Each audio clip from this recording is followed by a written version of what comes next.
महाराष्ट्र में विधानसभा की 20 नवंबर को जो घोषणा हुई है, उसी के बाद जो है 23 नवंबर को जो रिजल्ट घोषित होने वाले हैं।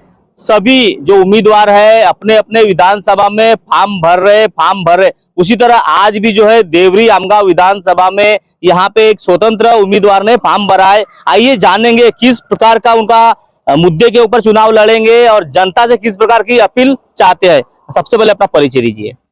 मैं यशवंत मले। किस मुद्दे पर चुनाव लड़ने जा रहे हैं आप? मैं ये जो अपने समाज के 4 घटक है, विद्यार्थी, किसान, महिलाएं और बेरोजगार, ये लोगों को ऊपर उठने के लिए, उनका विकास करने के लिए मैं काम करने वाला हूं। क्योंकि आज अपने ये आमगांव विधानसभा क्षेत्र से 13 विधायक चुन के गए 1962 से लेके अभी 2024 तक, मतलब 62 साल में 13 विधायक चुन के जाने के बावजूद भी जो अपना अपेक्षित विकास था, होना था, वो अभी तक हुआ नहीं है।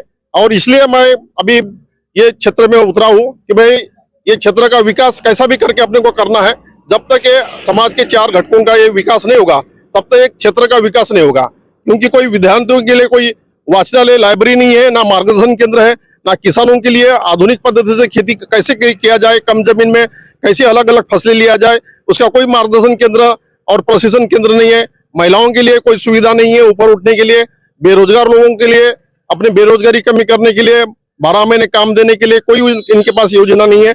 और इसलिए मैंने तय किया है कि ये क्षेत्र में अपने को ये विकास करके दिखाना है और ये क्षेत्र का विकास करना है। अच्छा, आपका क्षेत्र जो आता है आदिवासी बहुमूल्य क्षेत्र आता है। इस क्षेत्र के जो विधायक है वो तो कहते हैं कि हमने काफी विकास किया, उसके बावजूद भी आपके समाज के लोग हैं रास्ते पे उतरते नजर आते हैं। अभी कुछ दिन पूर्व भी रास्ते पे उतरते नजर आए। उसी तरह इस देश की राष्ट्रपति जो है आपके समाज की है, उसके बावजूद भी आदिवासी का विकास क्यों नहीं हो रहा है इतने साल से?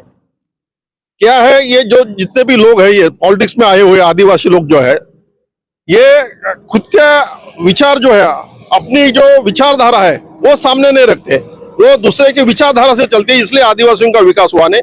चाहे वो महामहिम राष्ट्रपति हो या अभी प्रेजेंट जो विधायक है सहस्राम जी कोरोटे, ये हो, ये आदिवासी होके भी अभी 3 विधायक यहाँ से अनुसूचित जमाती के अपने चुन के गए, लेकिन ये दूसरों के पक्ष के जो विचारधारा है सामने लाते, इसलिए आदिवासियों का विकास नहीं हुआ। अच्छा, ये बताओ, आपके सामने 2 बड़ी बड़ी पार्टी है यहाँ पे, एक महाविकास आघाड़ी और एक महायुति।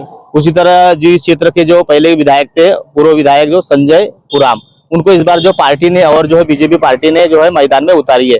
महाविकास आघाड़ी से कांग्रेस पार्टी से जो अभी कोई तय नहीं हुआ है। इन दोनों बड़ी बड़ी पार्टी को टक्कर कैसे देंगे आप? मैंने अभी तक 310 बूथ में से 305 बूथ का पूरा दौरा किया है और लोगों को समझा के दिया है कि विकास किसमें छुपा हुआ है, विकास ये क्षेत्र का कैसा होगा, विद्यार्थियों का विकास कैसा होगा, महिलाओं का विकास कैसा होगा, किसानों का विकास कैसा होगा, बेरोजगारों का विकास कैसा होगा, ये मैं सबको समझा के दिया है। कोई पक्ष जो होता है वो पक्ष काम नहीं करता, आदमी काम करता है। और उनको अलग अलग मैं उदाहरण देके उनको समझाया। जैसे 2019 में 13 आमदार अपक्ष चुन के गए, उसमें से अपने 13वें आमदार जो है गोंदिया के जो है अपना विनोद अग्रवाल जी, वो अपक्ष होते हुए भी अच्छे काम करके दिखाए। इसका मैं उदाहरण इन लोगों को देता हूँ। ऐसे भी 12 आमदार जो है पश्चिम महाराष्ट्र के जो अपक्ष चुन के गए और अच्छे तरीके से काम कर रहे हैं। तो कोई भी पक्ष जो है काम नहीं करता, आदमी काम करता है। 2 आदमी का अनुभव देख के, प्रशासनिक अनुभव, उनके समाज के प्रति और विकास के प्रति जो भी हुनर है वो देख के उनको मतलब मतदान करने के लिए मैं उनको गुजारिश किया हूँ। और इसलिए मुझे पक्का विश्वास है कि मैं ये दोनों पार्टी को टक्कर देके चुनाव जीत सकूंगा। ये बताओ, हमने कई बार देखा जो नया युवा है राजनीति में आना चाहता है, पर उसका नंबर कब लगेगा? क्योंकि जो पार्टी है वर्तमान में जो विधायक रहते हैं उसको टिकट देती है, 2 बार 3 बार ऐसे टिकट देते चलती है। तो जो नए कार्यकर्ता है, नए युवा है, तो पार्टी में आना चाहिए कि नहीं आना चाहिए, राजनीति में आना चाहिए कि आना चाहिए? क्या बोलेंगे इसके ऊपर? हाँ, जरूर आना चाहिए। जो नई विचारधारा है, नए युवकों की विचारधारा है, नए नए विचारधाराओं के लोग आगे आना चाहिए, तभी ये अपने भारतीय गणतंत्र का सही तरीके से जो भी आनंद है, आस्वाद है, वो ले पाएंगे। नहीं तो ये क्या होगा कि जैसे भेड़ बकरियां एक के पीछे एक दौड़ती है ना, ऐसे भारत में हो रहा। क्योंकि जो अपन जो गणतंत्र जो बोलते हैं, जिसको डेमोक्रेसी बोलते हैं, government of the people, by the people, for the people, लेकिन ये जो है ये लोगों के लिए गणतंत्र नहीं चल रहा, ऐसा मुझे अभी लग रहा। और इसलिए हमको पढ़े लिखे लोगों को आगे आना चाहिए, तभी ये क्षेत्र का विकास होगा और पूरा भारत का विकास होगा। क्योंकि अभी कम पढ़े लिखे लोग आते हैं, लेकिन अभी जैसे बदलती दुनिया के साथ पढ़े लिखे लोगों की बहुत जरूरत है। अभी सोशल मीडिया का ये दुनिया है, तो वो हिसाब से अपने को चलना पड़ेगा। इसलिए पढ़े लिखे लोगों ने अपनी विचारधारा सामने लाके आगे आना चाहिए। देखिए किस मुद्दे पर चुनाव लड़ने जा रहे हैं। देवरी आमगांव जो विधानसभा है, आदिवासी बहुमूल्य क्षेत्र आता है। उसी तरह इस क्षेत्र में जितने भी विधायक बने अभी तक उन्होंने विकास नहीं किया, ऐसा इनका कहना है। कुछ कार्यकर्ता यहाँ पे है, उनके समर्थन में, उनसे भी जानेंगे। अच्छा ये बताओ, आपके क्षेत्र के जो विधायक थे तत्काल में, उनके 5 अच्छे कार्य बता दीजिए। उन्होंने खाली चावड़ी और रास्ता वो भी ढंग के नहीं बनाए, जो उनके लिए यूज होना था पब्लिक के लिए, लोगों के लिए। वहाँ भेड़ बकरी भैंस बांधने के काम में आ रहे, ऐसे काम किए हैं। जो विकास के काम होना था, युवाओं बेरोजगार और महिलाओं के काम होना था, वो काम नहीं हुए हैं। इसलिए हम अपक्ष उम्मीदवार खड़ा करके उन्हें विजयी बनाएंगे। इस बार जो आदिवासी भाइयों ने किस पे भरोसा करना चाहिए और कैसा विधायक चुनना चाहिए इस बार? आदिवासी भाई बंधु ने किस पे भरोसा करना चाहिए, कैसा विधायक चुनना चाहिए इस बार? विधायक तो ऐसे होना चाहिए कि जो सभी क्षेत्र का सोचे, सभी क्षेत्र का विकास होना चाहिए, तभी हम लोग वो क्षेत्र का विकास कर सकते हैं, अदरवाइज नहीं हो सकता है। कैसा विधायक चुनेंगे इस बार आप लोग? वो क्षेत्र का विकास कर सकता है, वैसा ही विधायक चुनेंगे हम। कैसा विधायक चुनना चाहिए जनता ने इस बार?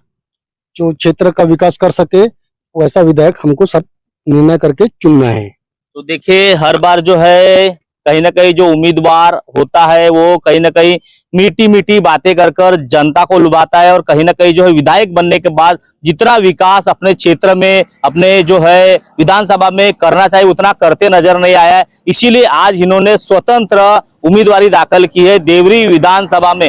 बड़ी बड़ी इनके पीछे जो आगे है मैदान में पार्टी है, 2 पार्टी से उम्मीदवार उतरेंगे, महाविकास आघाड़ी से और महायुति से। इस बार जो इनके मुद्दे हैं, किसानों के लिए हो, बेरोजगारी के लिए हो, शिक्षा के लिए हो, आरोग्य के लिए हो, काफी मुद्दे पर इन्होंने चुनाव लड़ने का निर्णय लिया और आज जो है स्वतंत्र इन्होंने फॉर्म भरा है। और आने वाले समय में 20 नवंबर को जनता किससे भरोसा करती है, किसके ऊपर आशीर्वाद देती है, और 23 नवंबर को चुनाव का जो रिजल्ट डिक्लेयर होने वाला है उसमें कौन इस क्षेत्र का विधायक बनता है और 5 साल तक जितनी सेवा जनता के साथ करूंगा बोलते हैं, किस प्रकार सेवा करते हैं, ये देखने वाली बात होगी। महेंद्र दिल्लारे, न्यूज प्रभात मीडिया, देवरी, गोंदिया।